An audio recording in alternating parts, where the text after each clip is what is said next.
Good morning. Magandang umaga po. So you decided to retire, but you're not quite sure what you're going to do. Some of you may want to open your own business, as small as it may be, just so you can keep yourself busy.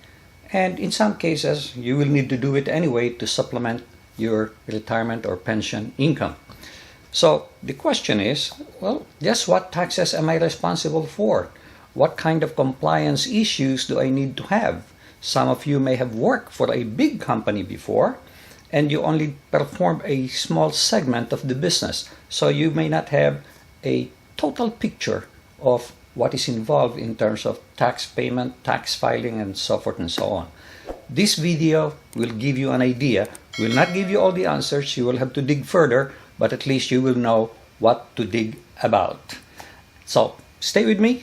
That's what we'll talk about.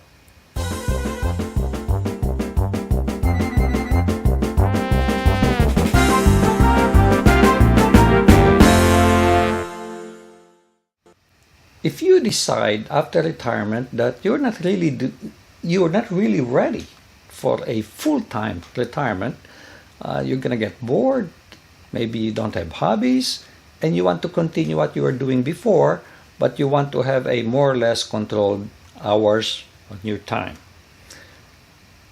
What kind of taxes do I have to worry about?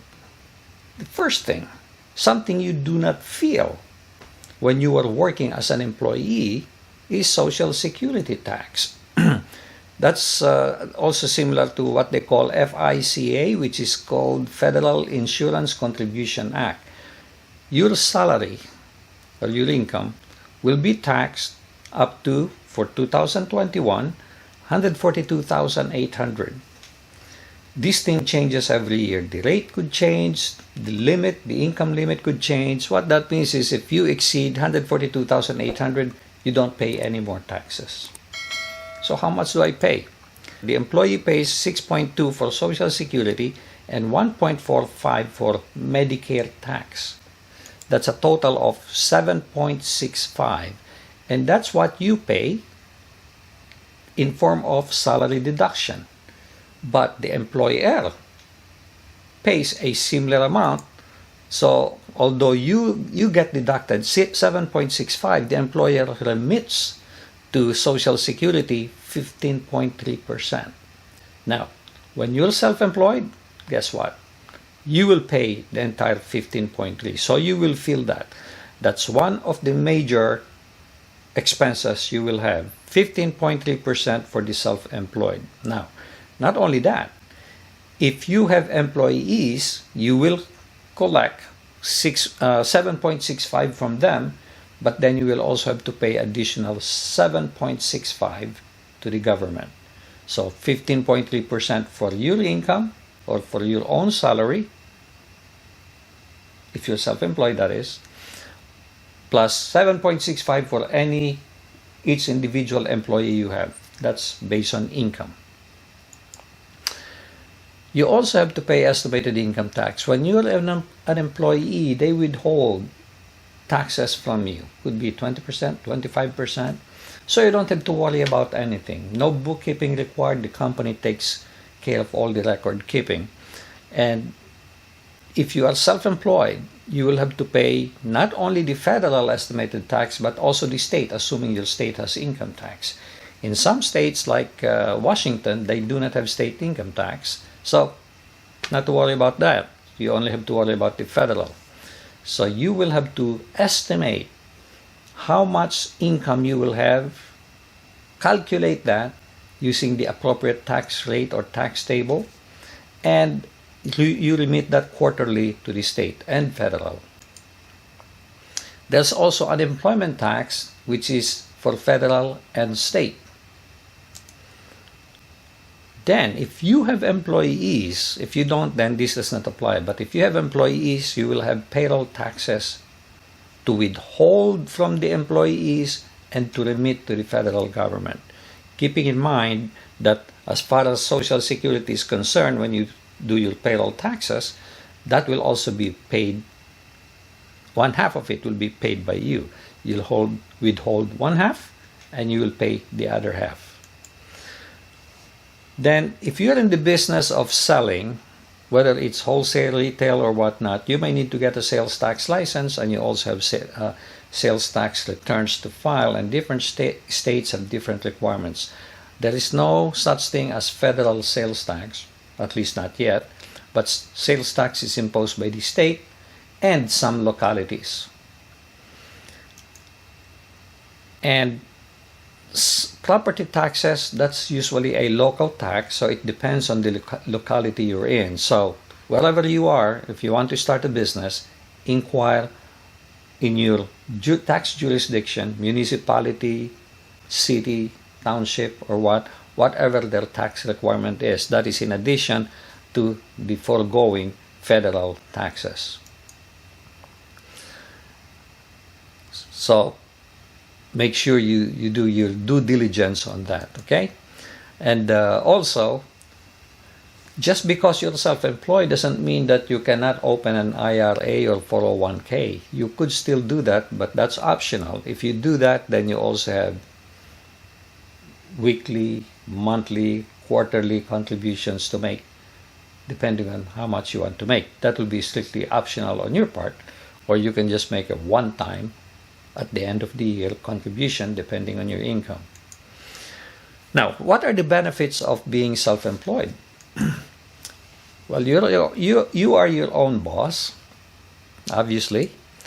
You control your own hours. You can work as long as you want and work less if you're tired or if you don't want to spend so much time.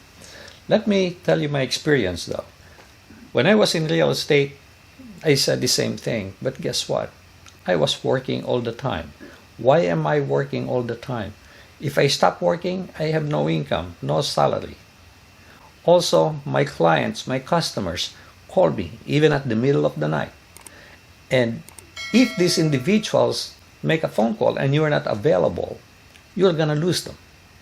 So, if you want to keep them, you want to offer them service, you make yourself available all the time. Now, of course, for example, I work most of the time at home. I have an office at home.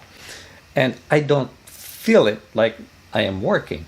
But in reality, you are. Sometimes I'm away on vacation, and guess what? My cell phone rings, and I still entertain them. I still do. So, and the other thing too is, because of the greed factor, you want that income, you want that money, you feel, unlike as an employee, when you go on vacation, you can go on vacation and forget everything, right? Well, when I was an executive, I was like self-employed. At the middle of the night, I was receiving phone calls, and that is part of my job. But as a regular employee, once you leave at 5 o'clock, 8 to 5 or 9 to 5, once you leave at 5 o'clock, the day ends. It's your time. Okay? Now, once you're in middle management, you sort of spend a little bit more time also. So, be careful about this. When I say you control your own hours, sometimes you become even more of a slave than you anticipated.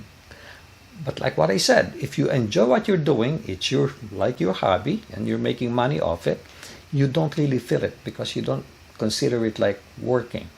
It's like a hobby for you. Now, you get tax deductions not available to you as an employee. What are they? For example, your home office expense, part of your depreciation on your house, utilities, mortgage interest, real estate tax. Part of that, not 100%, but part of that you can deduct. You also have automobile mileage expense, you usually don't get a deduction on if you are employed. You also don't usually get a deduction for home office when you're employed unless it is mandatory and required by your employer. Now, consider the long-term impact of high deduction on your Social Security benefit. You have high deduction, that means you have low income. Well, your Social Security benefit is computed based on your income or highest income during the last, 40 quarters or so? 10 years, that last 10 years. Now, if your income is less, then obviously it will not be affected. It will stay there at the same benefit level. Now, here's the biggest thing. You need to maintain a good and accurate accounting record. For many people, this is very difficult to do. They find it hard, or they don't have the discipline to keep all the records in place, all the documents kept. And we are so trained to being sloppy because we don't need it. At the end of the year, you get your W-2, you file your tax return, and that is it. But now, once you're self-employed, for example, your home office expenses, you have to maintain a detailed record of your automobile mileage and all that, unless you're using, let's say, 2 cars, one for personal and 100% use, then you don't have to maintain it. But if you are sharing for personal use and business use an automobile, you're supposed to maintain an accurate record.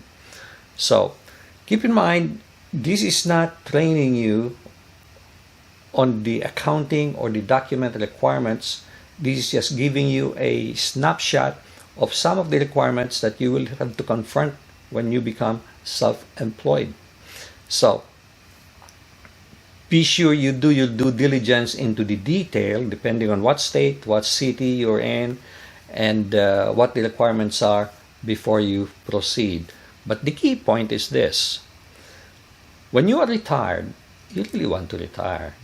So only in exceptional cases for people who do not have a hobby and they're going to get bored. Some people die of boredom and you don't want that. So you want to have some activity level, so to speak. And this is one way of doing it. So for those people who will want to pursue a business, this is one way. We will also talk about real estate investing. And again, this will be more in the United States as opposed to in the Philippines, because eventually I will probably learn a little bit more about taxation of real estate in the Philippines. But business taxation, I don't think I will ever be involved in that because I don't have any plans to do business in the Philippines. In the United States, this will be very helpful. Okay? So please do share this with other people, and thank you very much for watching. I'll appreciate it if you can click like. And please do subscribe to my channel unless you have already done so. Thank you very much. Make it a great day, and God bless.